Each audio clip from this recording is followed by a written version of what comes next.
Welcome to convo health. ഞാൻ doctor Rishija Nameer, AIMS homeopathy rheumatology and arthritis clinic. Carpal tunnel syndrome നമ്മുടെ കൈപ്പത്തിയിൽ, especially ഉള്ളം കൈയിൽ ഉണ്ടാകുന്ന തരിപ്പ്, വേദന, കടച്ചിൽ, ഇത് ചിലപ്പോൾ ഷോൾഡർ വരെ എക്സ്റ്റെൻഡ് ചെയ്യുന്നു. ഇതാണ് ശരിക്കും കാർപ്പൽ ടണൽ സിൻഡ്രോമിൻ്റെ ടിപ്പിക്കൽ സിംറ്റം. രാത്രി ഒരു ഉറങ്ങി എഴുന്നേറ്റ് കഴിഞ്ഞാൽ കൈ കുടയേണ്ടതായിട്ട് വരും.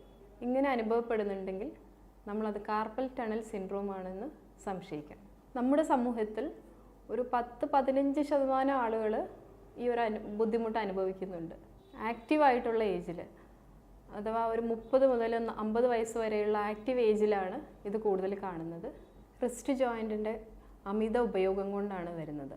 കീബോർഡ് ആർട്ടിസ്റ്റ്, മ്യൂസിഷ്യൻസ്, പിന്നെ കീബോർഡ് മൗസ് ഉപയോഗിക്കുന്ന കമ്പ്യൂട്ടർ എഞ്ചിനീയർ, സോഫ്റ്റ്വെയർ ഫീൽഡിൽ വർക്ക് ചെയ്യുന്നവർ, പിന്നെ നമ്മുടെ വീട്ടമ്മമാർ ഒരുപാട് ജോലികൾ ചെയ്യുന്നു. ഈ റിസ്റ്റ് കൊണ്ടാണ് ചെയ്യുന്നത്. തേങ്ങ ചിരവുക, നമ്മൾ കറിക്ക് അരിയുന്നുണ്ട്, പാത്രം കഴുകുന്നുണ്ട്, ഹോൾഡ് ചെയ്യുന്നുണ്ട്, കുഞ്ഞുങ്ങളെ എടുക്കുന്നുണ്ട്. അപ്പോഴൊക്കെ ഈ കൂടുതൽ നമ്മൾ റിസ്റ്റാണ് വർക്ക് ചെയ്യുന്നത്. ഇങ്ങനെ ഓവറായിട്ട് റിസ്റ്റ് യൂസ് ചെയ്യുമ്പോഴാണ് ഈ കാർപ്പൽ ടണൽ സിൻഡ്രോം എന്നുള്ള ഈ കണ്ടീഷൻ വരുന്നത്. ഇവിടെ നമ്മുടെ റിസ്റ്റിൽ ഒരു ടണൽ പോലെയുള്ള സ്ട്രക്ചറാണുള്ളത്. അത് ഈ 5 വിരലുകളുടെ ബോൺസ്, പിന്നെ അതിനോടനുബന്ധിച്ചുള്ള ലിഗമെൻറ്റ്സ്, അത് അറ്റാച്ച് ചെയ്തിരിക്കുന്നത് സൈനോവിൽ ഷീത്ത്, ഇതൊക്കെ ഈ ടണലിനകത്തൂടെ പാസ് ചെയ്യുന്നു. നമ്മുടെ ടണൽ പോലെ ആണെന്ന് പറഞ്ഞല്ലോ, ഈ റിസ്റ്റിൽ ഇവിടെ ഒരു ടണൽ പോലെയുണ്ട്. അതിനകത്ത് ലിഗമെൻറ്റ്സിലൊക്കെ നീർക്കെട്ട് വരുമ്പോൾ ആ നീർക്കെട്ട് കാരണമാണ് നമ്മുടെ ഈ മീഡിയൻ നെർവ് പ്രസ് ആവുന്നത്. മീഡിയൻ നെർവിന് കംപ്രഷൻ വരുമ്പോഴാണ് പെയിൻ വരുന്നത്. ഒബീസിറ്റി, പ്രഗ്നൻസി, തൈറോയ്ഡ് പ്രോബ്ലംസ് ഉള്ളവർ, ഇവർക്കൊക്കെ ഇതിൻ്റെ ഒരു റിസ്ക് കൂടുതലാണ്. അതായത് റുമറ്റോയ്ഡ് ആർത്രൈറ്റിസ്, ഇതൊക്കെ ഉള്ളവർക്കാണ് ഇതിൻ്റെ റിസ്ക് കൂടുതലായിട്ടുള്ളത്. നമ്മുടെ ഈ റിസ്റ്റ് ജോയിൻറ്റ് നമുക്ക് കണ്ടാൽ അറിയാം, നമുക്ക് ഇവിടെ ഈ കൂടുതലും ഇവിടെ തിക്നെസ് കുറവുമാണ്. എന്നാൽ ഈ കാർപ്പൽ ടണൽ സിൻഡ്രോം, ഇവിടെ നെർവ് കംപ്രഷൻ വരുന്നവർക്ക് ഇതൊരു റൗണ്ട് ഷേപ്പിലായിരിക്കും. നമ്മൾ ഒബീസിറ്റി ഉള്ളവരെ കണ്ടാൽ ഒരു റൗണ്ട് ഷേപ്പിലായിരിക്കും, അപ്പോൾ കംപ്രഷൻ കൂടും. അതാണ് ഇതൊരു റിസ്ക് ഫാക്ടറാണെന്ന് പറയുന്നത്, ഒബീസിറ്റി. പിന്നെ ഡയബറ്റീസ് ഉള്ളവർക്ക് വരാം. പിന്നെ മെൻ്റൽ സ്ട്രെസ്സും ഒരു കാരണമാണ്. മെൻ്റൽ ആൻഡ് ഫിസിക്കൽ സ്ട്രെസ്സ്, അതും ഇങ്ങനെ ഒരു കാരണം. ഹെറിഡിറ്ററി മറ്റൊരു കാരണമാണ്. ഇതിലുള്ളവർക്കൊക്കെ നമ്മൾ കൂടുതലായിട്ട് കാർപ്പൽ ടണൽ സിൻഡ്രോം കണ്ടുവരുന്നുണ്ട്. ഇതേപോലെ തന്നെ കടച്ചിലും ബുദ്ധിമുട്ടും തരിപ്പും അനുഭവപ്പെടുന്നതാണ് ഈ സ്പോണ്ടലൈറ്റിസ് പോലുള്ള രോഗങ്ങളും. നമ്മുടെ ഡിസ്കിൻ്റെ പ്രോബ്ലം കൊണ്ടൊക്കെ ഉണ്ടാവും. എന്നാൽ ഒരു ക്ലിനിക്കിൽ എത്തിയിട്ട് ക്ലിനിക്കൽ എക്സാമിനേഷൻ നടത്തുമ്പോൾ നമ്മൾ ചില കാര്യങ്ങൾ നോക്കും. അപ്പോൾ അത് നമുക്ക് തിരിച്ചറിയാൻ പറ്റും കാർപ്പൽ ടണൽ സിൻഡ്രോം ആണോ എന്നുള്ളത്. ഇത് നമ്മുടെ മസിൽ വേസ്റ്റിംഗ് ഉണ്ടാവും, ഇവിടെയുള്ള മസിൽസ് നെലിഞ്ഞിരിക്കും. പിന്നെ കൈ ഇങ്ങനെ നമ്മൾ പ്രാർത്ഥനയുടെ പൊസിഷനിൽ പിടിച്ച് കഴിഞ്ഞിട്ടുണ്ടെങ്കിൽ ഒരു 30 സെക്കൻഡൊക്കെ ഹോൾഡ് ചെയ്ത് കഴിഞ്ഞാൽ വേദന ഉണ്ടാവും. പിന്നെ തിരിച്ച് ഇങ്ങനെ വെക്കുമ്പോൾ, ഇങ്ങനെ വെച്ചുകൊണ്ട് ഫോഴ്സ് ചെയ്യുമ്പോൾ വേദന വരാം. ഇങ്ങനെയുള്ള ചില കണ്ടീഷൻസൊക്കെ നോക്കിയിട്ടാണ് നമ്മളിത് മനസ്സിലാക്കുന്നത്, കാർപ്പൽ ടണൽ സിൻഡ്രോം ആണോ അതോ സ്പോണ്ടലൈറ്റിസിൻ്റെ പെയിൻ ആണോ എന്നൊക്കെ ഉള്ളത്.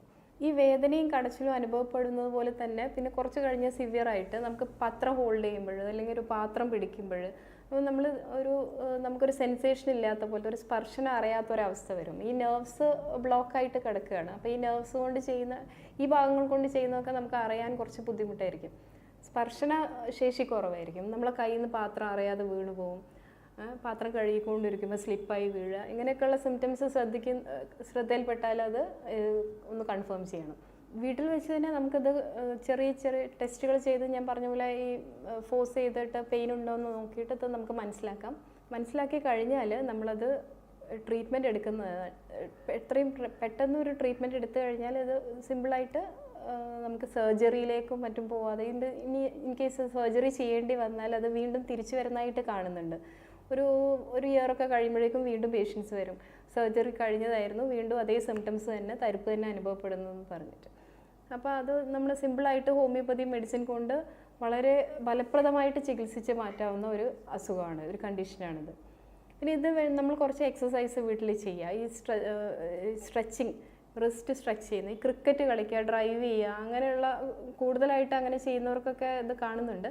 അപ്പോൾ നമ്മളതിൻ്റെ രാവിലെ എക്സസൈസ് ചെയ്യുന്നതോടുകൂടി ഈ റിസ്റ്റിന് സ്ട്രെച്ച് ചെയ്യുന്ന എക്സസൈസും കൂടെ ചെയ്യാം, എക്സ്റ്റൻഷൻ വരുന്ന എക്സസൈസ്. ഇത് സ്റ്റാർട്ടിങ്ങിൽ കാണുകയാണെങ്കിൽ നമ്മൾ ചെറിയ ചില എക്സസൈസുകൾ ചെയ്ത് കഴിഞ്ഞാണെങ്കിൽ ഇത് ഒരു പരിധിവരെ നമുക്ക് കൺട്രോൾ ചെയ്യാൻ പറ്റും.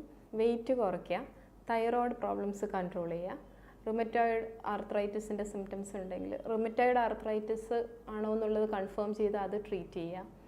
പിന്നെ പ്രഗ്നൻസി റിലേറ്റഡ് ആണെന്നുണ്ടെങ്കിൽ അതിനുള്ള ട്രീറ്റ്മെൻറ്റ് എടുക്കുക. അങ്ങനെ നമ്മൾ ഹോർമോൺ റിലേറ്റഡ് ആണെങ്കിൽ ആ ട്രീറ്റ്മെൻറ്റ് എടുക്കുന്നതോടൊപ്പം ചില എക്സസൈസുകളും കൂടെ ചെയ്യാം. പെയിൻ കുറയ്ക്കാൻ വേണ്ടി നമ്മൾ മരുന്ന് കഴിക്കാം, അതോടൊപ്പം തന്നെ കുറച്ച് എക്സസൈസും കൂടെ ചെയ്യാം. നമ്മളെ ഇവിടെ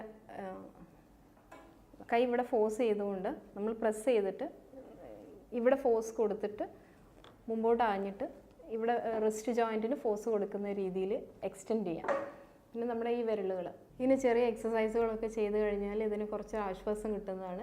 ഇത് കൂടുതൽ സർജറിയിലേക്കും മറ്റു കോംപ്ലിക്കേഷൻസിലേക്കും ഒന്നും പോകാതെ നമുക്ക് ഹോമിയോപ്പതി മരുന്നുകൾ ഉപയോഗിച്ചിട്ട് ഇതിന് ആശ്വാസം ഉണ്ടാക്കാവുന്നതാണ്.